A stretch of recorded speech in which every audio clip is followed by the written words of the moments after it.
반갑습니다. 잘 보내셨습니까?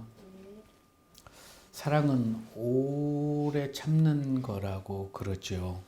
때로는 아프고 이해가 안 되고 또 속상하고 도무지 사랑할 수 없을 때도 그 사랑을 안고 기도하며 기다려주는 것이 사랑이라고 얘기를 합니다. 하나님이 세상을 이처럼 사랑하사 독생자를 주셨으니 성경 전체에 흐르는 성경의 절정의 구절이라고 저는 생각합니다. 우리를 사랑하셔서 독생자 예수를 십자가에 못 박아버린 그 사랑, 그 아픈 사랑을 우리가 깊이 들여다볼 수 있다면 그 사랑을 안고 우리도 아름다운 사랑을 하면서 살아갈 수 있지 않을까. 그러나 우리가 그리스도 예수 안에서 하나님의 사랑을 상실해 버릴 때 사랑은 차갑게 식어버리고 너무 아픈 사랑이 되어서 그 사랑은 사랑일 수 없음을 성경은 우리에게 보여주고 있습니다.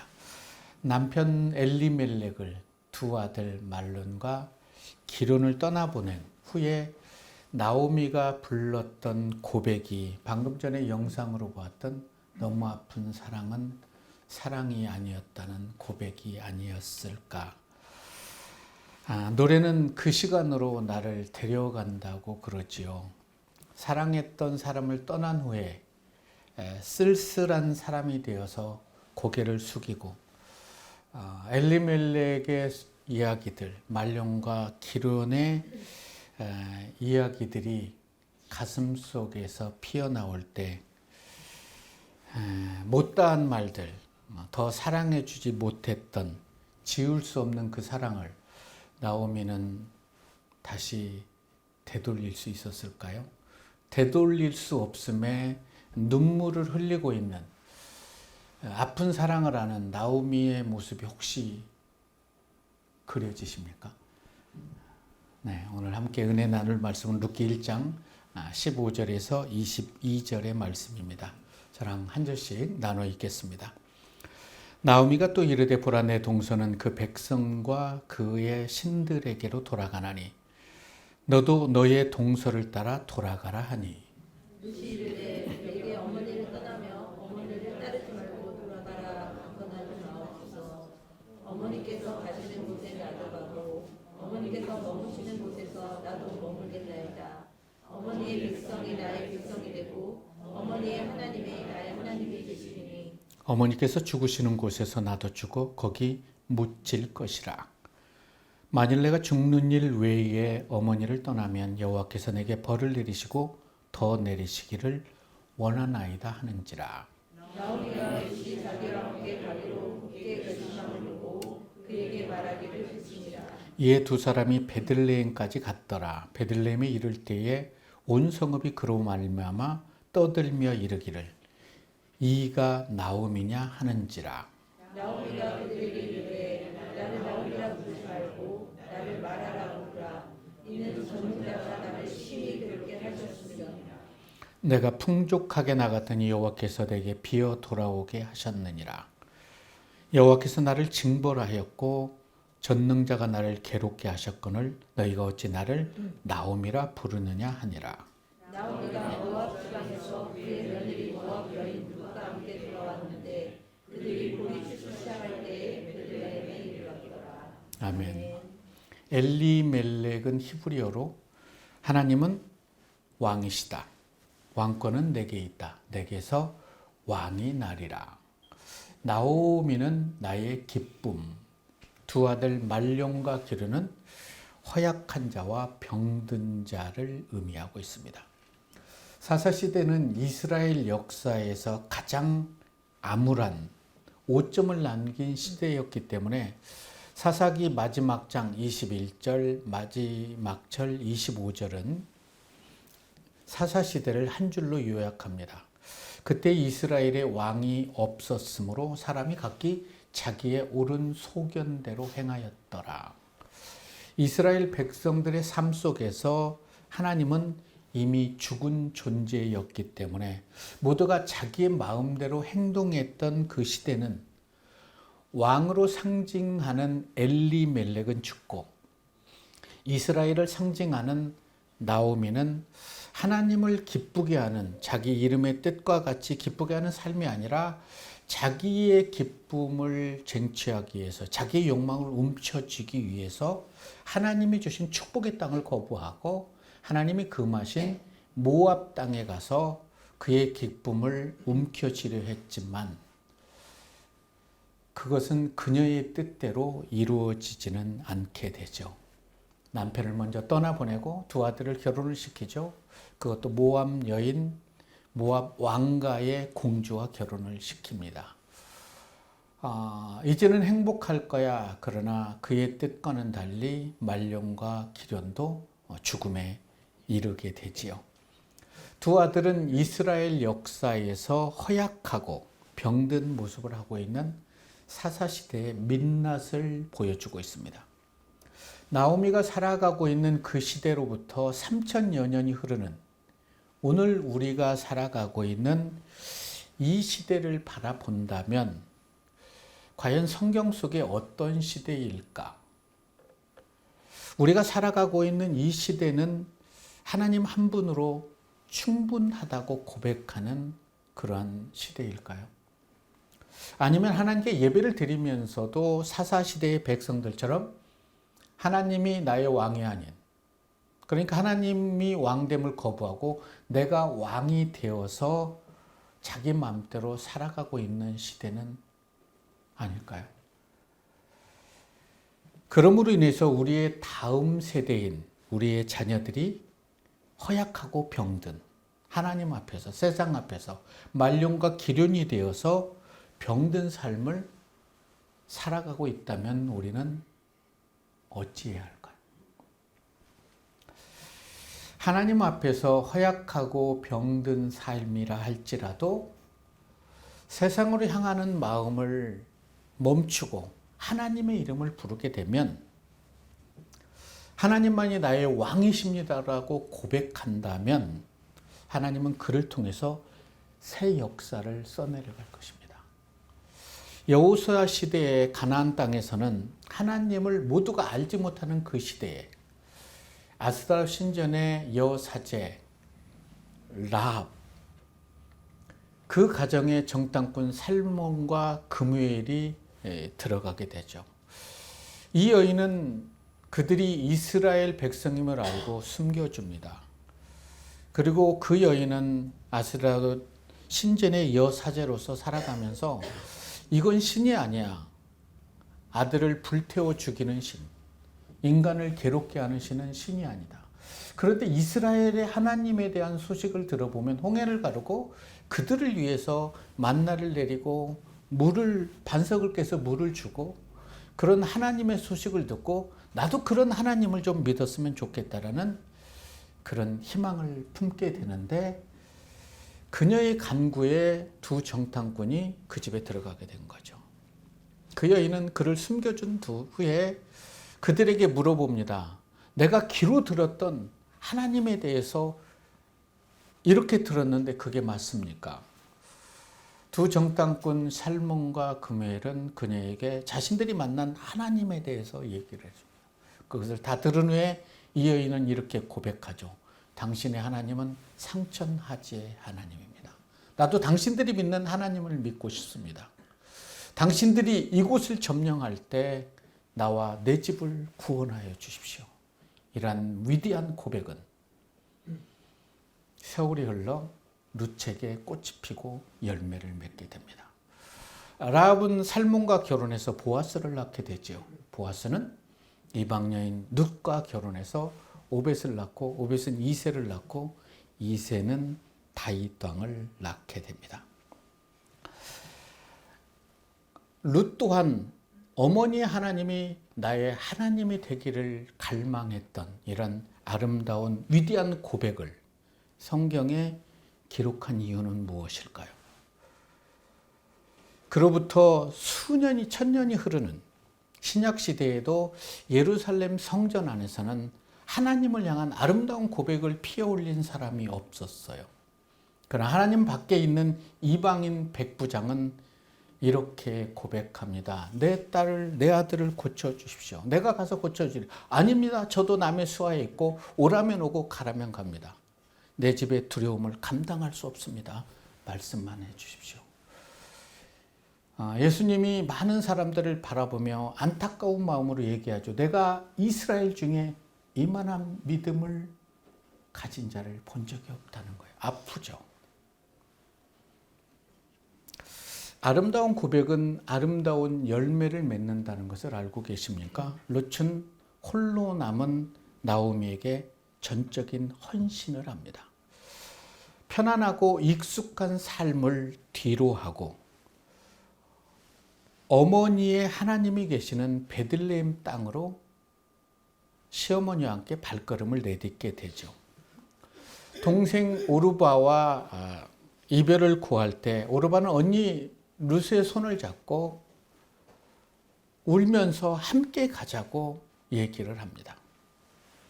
아무리 예언해도 룻의 뜻을 꺾을 수 없음을 알고 떠나는 그러한 오르바를 뒤로하고 룻은 나오미와 함께 베들레헴으로 가죠. 많이 아팠겠죠.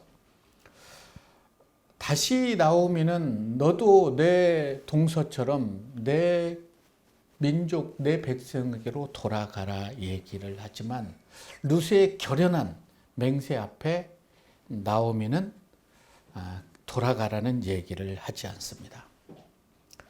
룻의 아름다운 고백, 어머니 하나님이 나의 하나님이 된다는 그러한 고백이 나오미의 가슴에서는 오래도록 남아 있었을 거예요. 그러면서 이런 생각을 하지 않았을까요? 베들레헴을 떠나지 않았더라면 사랑하는 남편과 두 아들과 함께 행복한 삶을 살았을 텐데 하나님이 나의 왕이시고 하나님이 나의 왕임이 나의 기쁨이었던 그런 삶을 살할 수 있었을 텐데라는 뒤늦은 후회를 했었겠죠. 엘리멜렉, 하나님은 왕이시다라는 뜻을 지닌 그런 남편과 나의 기쁨이라는 뜻을 지니고 있는 나오미의 신앙은 모압에서 어떤 신앙이었을까요? 아름다운 신앙을 안고 살아갔을까요? 다른 각도에서 어떻게 하나님을 믿는 이들의 가정에 이런 엄청난 일을 하나님은 허락하셨을까요? 어떻게 하나님을 믿는 자들에게 이러한 일이 펼쳐질 수 있을까요? 하나님을 믿는 자들에게 이런 일이 일어나면 안 되는 건 아닐까요?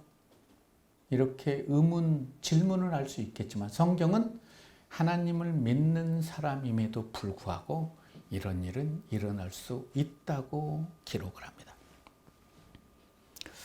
하나님을 믿었던 시어머니 나오미의 삶을 지켜본 룻이 바라본 느낌은 그녀의 이름과는 달리 고통이었습니다.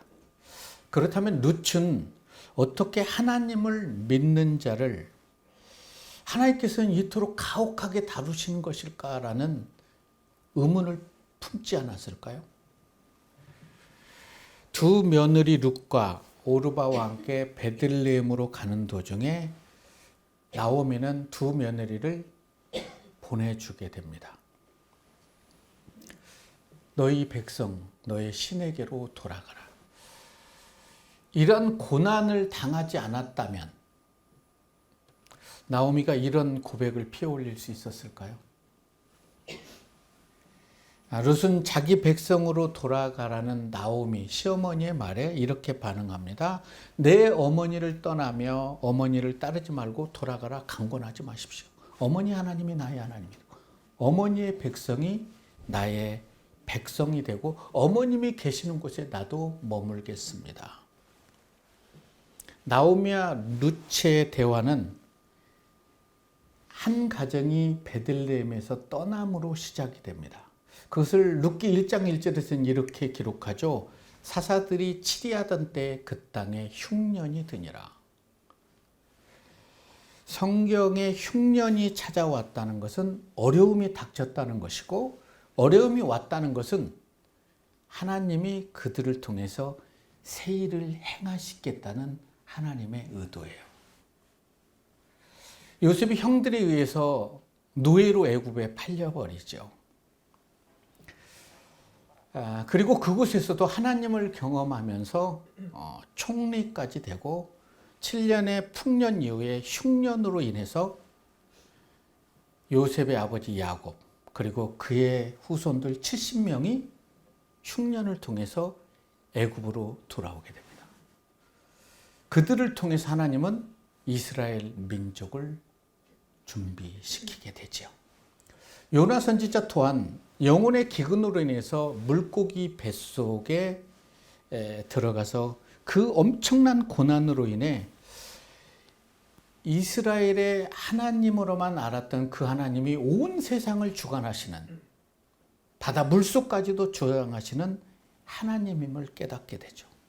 그리고 이런 고백을 하죠. 내가 받는 고난으로 말미암아 여호와께 불러 아뢰었더니 주께서 내게 대답하셨고, 내가 스올의 뱃속에서 부르짖었더니 주께서 내 음성을 들으셨나이다.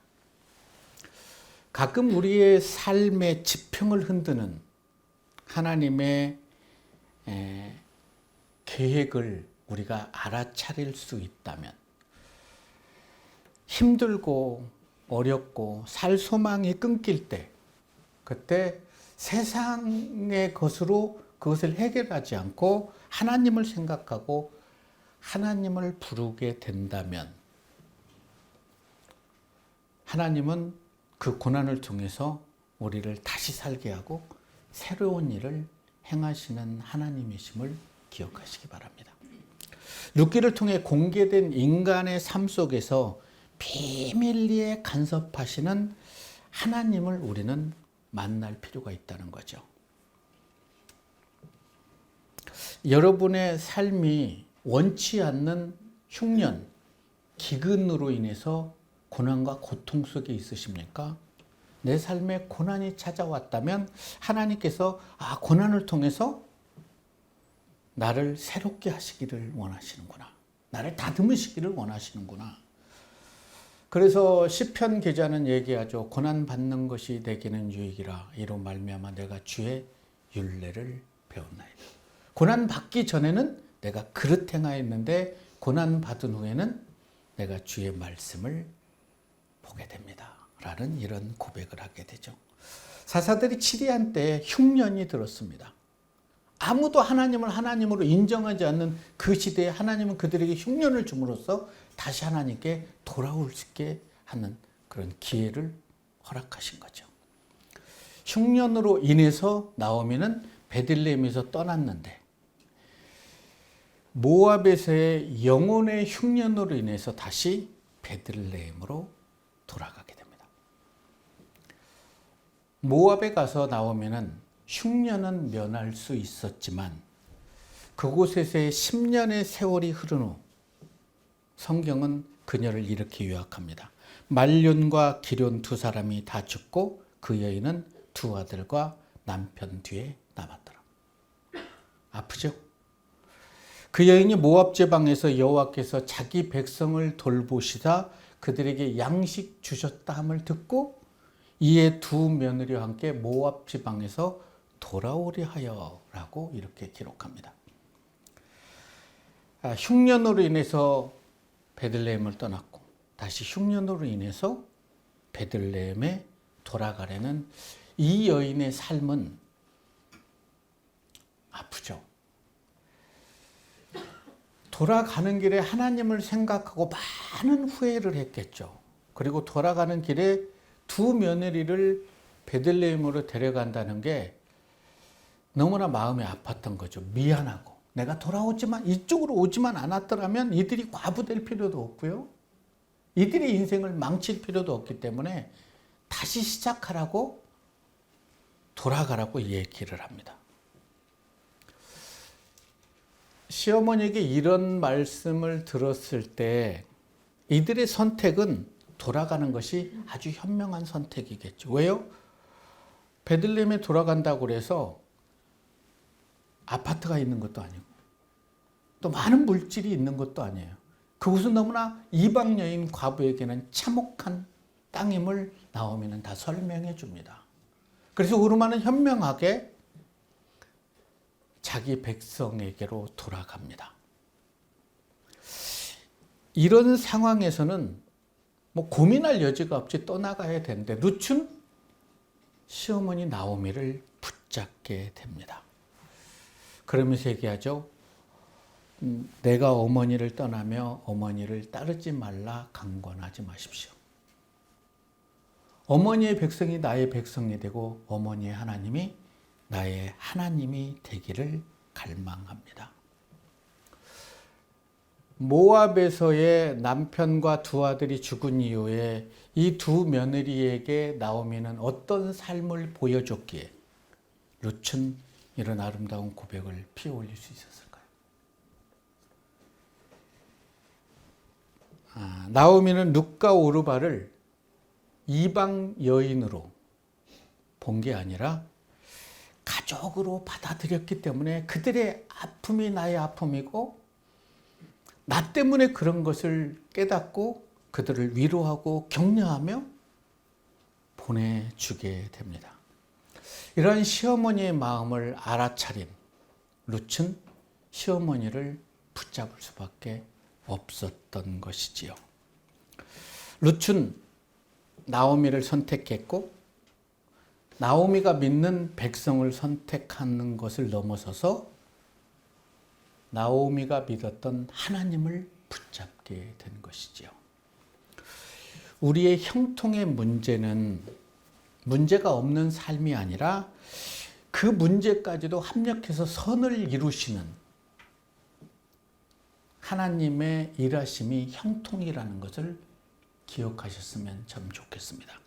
요셉의 삶이 그랬죠. 형들에게 팔려가고 보디발의 아내에게 유혹을 당하고 감옥에 들어가도 성경은 형통했다라고 기록을 합니다.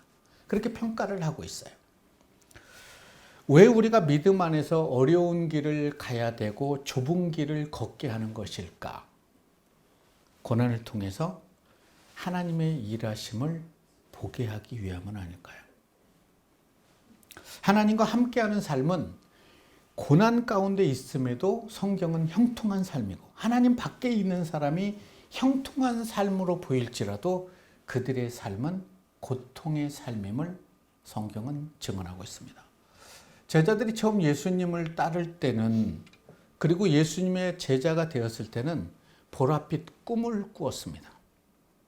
그때 제자들이 바라본 제자들은 예수님의 팬이었어요. 예수님이 자신의 구주가 아니었다고. 그래서 예수님의 손에 있는 능력을 믿고 그를 따랐어요. 그래서 이분을 따르면 우리의 인생은 해피엔딩이다라는 이런 희망을 품고 따랐는데 시간이 지날수록 예수님의 하신 말씀은 그게 아니었어요. 고난받아야 되고 낮은 자가 돼야 되고 자기 십자가를 져야 된다는 이런 많은 얘기를 해요. 설마 하는데 십자가에 죽기 위해서 붙잡혔을 때 모든 제자들은 다 부인하고 도망갔어요. 그런 그들을 끝까지 사랑하셔서 부활의 몸으로 오셔서 그들을 위로하고 그들의 좋지 않은 기억을 좋은 기억으로 바꿔줍니다. 제자들은 자신들이 했던 이 행위를 어찌할 수 없어서 예수님의 얼굴을 바라볼 수도 없었는데 예수님께서는 내가 너를 사랑한다. 그래도 내가 너를 사랑한다. 내 양을 먹이라 라고 그들을 위로하고 마치는 게 아니라 성령을 선물로 주셨을 때 그들은 예수님의 하신 말씀, 예수님의 삶, 하나님의 뜻을 다 깨달아 버리죠. 그런 이유에 그들은 십자가의 길을 고통의 길이라 하지 않고 영광의 길이라 생각하면서 기쁘게 걸을 수 있었습니다. 어머니께서 죽으시는 곳에 나도 죽어 거기에 묻힐 것입니다. 쉬운 고백은 아니죠. 만일 내가 죽는 일 외에 어머니를 떠나면 여호와께서 내게 벌을 내리고 또 내리기를 원합니다. 라는 단호하고도 절실한 룻의 고백을 들은 나오미는 돌아가라 강권하는 것을 거기서 멈추고 룻을 안아주면서 얘야 참 고맙다. 그리고 참 미안하다. 그러면서 손을 잡고 베들레헴에 도착을 했겠죠. 베들레헴에 발을 내디뎠을 때 그때는 6월절 기간이었기 때문에 남성은 한 명도 없고 모든 여인들만 가득 찼는데 그 여인들이 당신이 그 나옴입니까? 10여 년 전에 그렇게 도도하고 품격 있고 격조 있는 그 여인이 이렇게 됐습니까? 깜짝 놀라죠. 그 여인들의 얘기를 들은 나오미는 나를 기쁨의 여인, 즐거움의 여인으로 부르기를 멈춰 주십시오. 내가 하나님의 품을 떠났으므로 하나님께서 나에게 심한 고통을 통해서 하나님으로부터 잃어버렸던 은혜를 되찾을 수 있는 기회를 허락하셨습니다. 나를 말하라고 하십시오. 너무 아픈 사랑은 사랑이 아니었다고 고백했던 여인. 남편을 보내고 가을새와 작별을 하듯이 두 아들을 보내고 돌아와서 눈물을 흘리면서 못다한 말을 삼켜야 했던 여인. 나오미는 지난날의 아픈 사랑을 지울 수 있었을까요? 나오미에게는 남편 엘리멜렉과의 사랑도 너무 아픈 사랑이었고 두 아들 말론과 기럐의 사랑도 너무 아픈 사랑이었고 두 며느리 룻과 오르바의 사랑도 너무 아픈 사랑이었지만 돌아와 하나님 앞에 서 보니까 이제는 아름다운 사랑이었다고 고백하는 나오미의 모습이 혹시 연상이 되십니까? 룻이 나오미에게 했던 고백, 내게 어머니를 떠나며 어머니를 따르지 말라고 강권하지 마십시오. 어머니께서 가시는 곳에 나도 가고 어머니께서 머무시는 곳에 나도 머물겠습니다. 어머니의 백성이 나의 백성이 되고 어머니 하나님이 나의 하나님이 되겠습니다. 룻의 이 고백을 들으며 나오미는 어떤 생각에 잠겼을까요? 룻을 통해서 하나님께서 나에게 말씀하시는구나. 그렇게 듣지 않았을까요? 내게서 하나님을 떠나며 하나님을 따르지 말라고 강권하지 마십시오. 그러면서 눈물을 흘리지 않았을까요? 하나님이 계시는 곳에 저도 있기를 원합니다. 하나님이 머무시는 곳에 저도 머물기를 갈망합니다. 우리를 하나님의 자녀로 삼기 위해서 하나님께서는 너무 아픈 사랑을 하셨죠. 너무 아픈 사랑 때문에 그 사랑을 알아버린 제자들은